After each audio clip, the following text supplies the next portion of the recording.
Tenho, senhor presidente, ocupado essa tribuna muitas vezes, como acho que é o nosso primeiro compromisso, a nossa primeira obrigação para trabalhar pelos nossos estados, para defender os nossos municípios.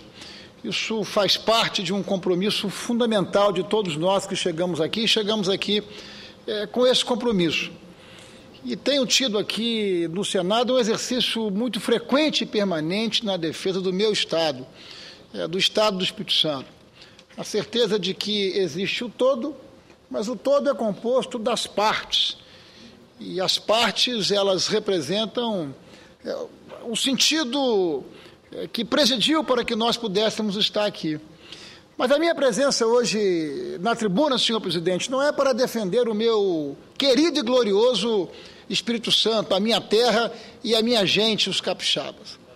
A minha presença na tribuna do Senado da República, não apenas como senador, como cidadão e também como presidente da Comissão de Relações Exteriores dessa casa, é para saudar uma luta civilizatória, uma luta na direção e no caminho e na promoção da cultura da paz.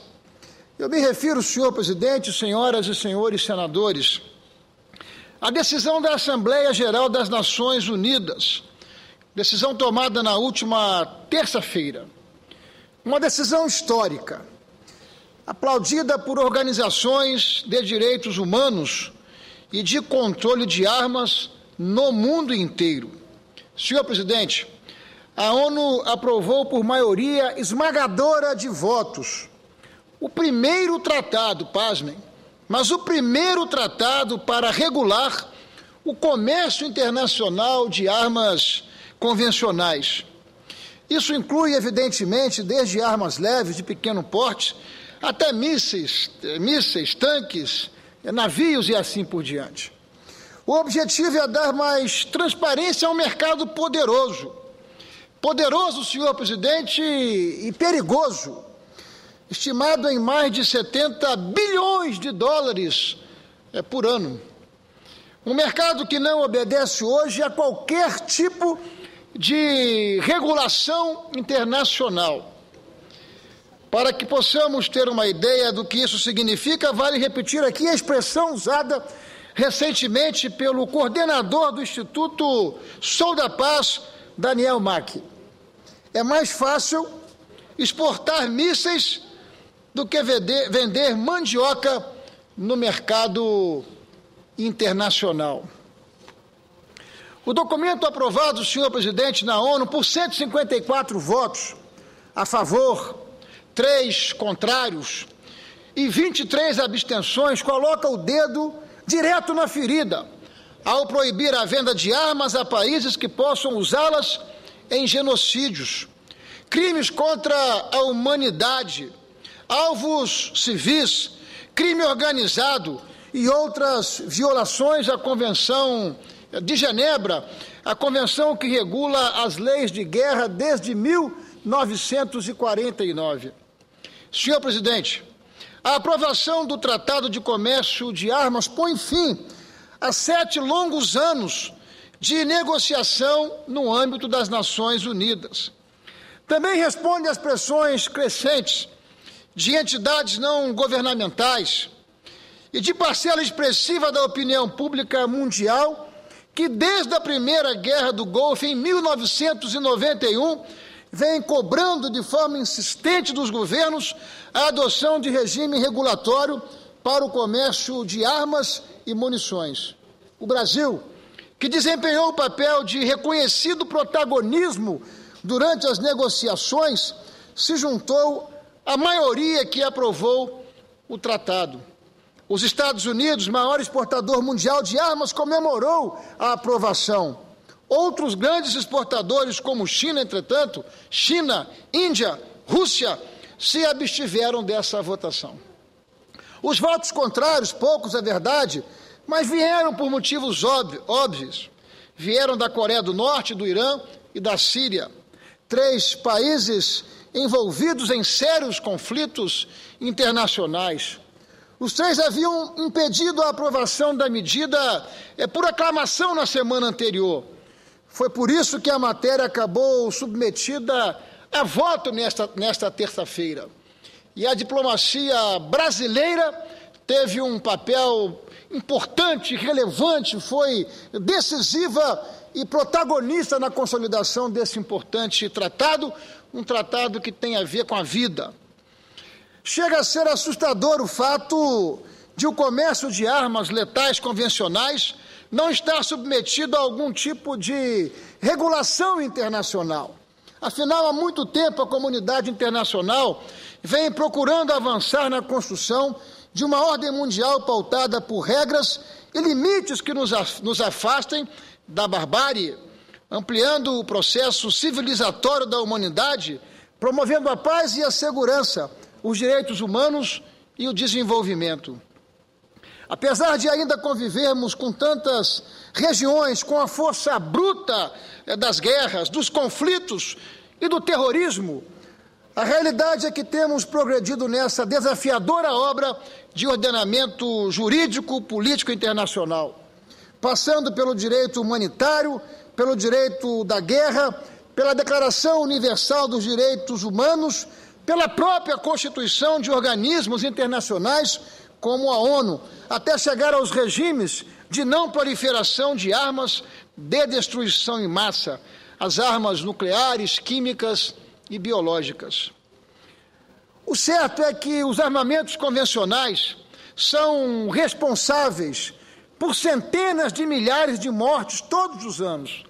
As guerras civis e conflitos de todo gênero em ações terroristas e na criminalidade comum que destrói vidas e propriedades em nosso país e mundo afora. Armas que no dia a dia têm sido a razão de tanta tristeza, de uma criminalidade e uma violência nas nossas cidades brasileiras.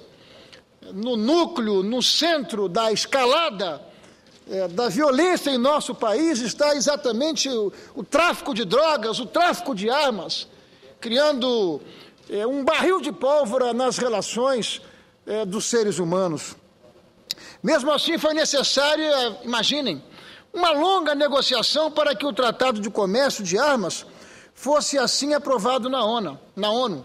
E o texto final, senhor presidente, senador Paulo Paim, embora considerado histórico, já é alvo de críticas, particularmente por não prever punições aos países que não cumprirem este acordo que foi firmado. Cabe ressaltar que é responsabilidade de cada país exportador identificar os riscos da utilização dos armamentos vendidos.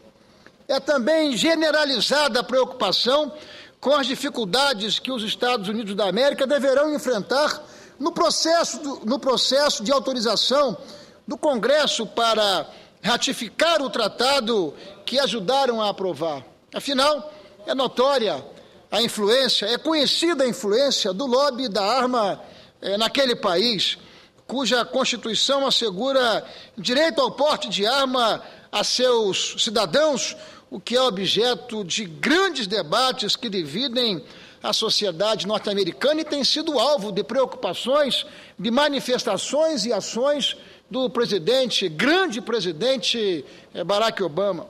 Será uma difícil batalha política a aprovação legislativa do Tratado do Comércio de Armas, portanto, no Congresso americano. Vale observar, senhor presidente, que o tratado precisa ser ratificado por pelo menos 50 membros da ONU. Uma vez em vigor, constituirá norma universal de direito internacional público a ser respeitada por todos os países. Embora se imponha o reconhecimento de que o direito internacional público, por se aplicar a Estados soberanos, não raro, enfrente dificuldade para se efetivar. A verdade, senhor presidente, senhoras e senhores senadores, brasileiros que nos acompanham pela TV Senado, pela Voz do Brasil, a verdade é que já a partir de sua aprovação na terça-feira, por margem tão expressiva, os padrões que o novo tratado introduz já servirão para que a sociedade e a opinião pública internacional passem a se engajar na militância, na cobrança de uma nova postura por parte dos governos nacionais. Na prática, alguns dos elementos mais significativos do novo tratado, particularmente a exigência de transparência e de responsabilização pelas indicações das vendas de armas e munições, poderá começar a ser cobrada imediatamente antes mesmo da entrada em vigor formal do novo instrumento multilateral, a partir do controle social, cidadão, que nos Estados nacionais precisam ser cada vez mais intensificados e implementados. Entre os mecanismos, senhor presidente, inovadores que o tratado estabelece, destaca-se a necessidade de que as exportações de armamentos e munições sejam objeto de relatórios circunstanciados, que serão regularmente submetidos a instâncias próprias da ONU, que, por sua vez, divulgará o resultado de suas análises, a veracidade dos relatos, tornando pública as listagens com os eventuais violadores, de modo que a opinião pública nacional e internacional possa não apenas acompanhar, mas cobrar intensamente.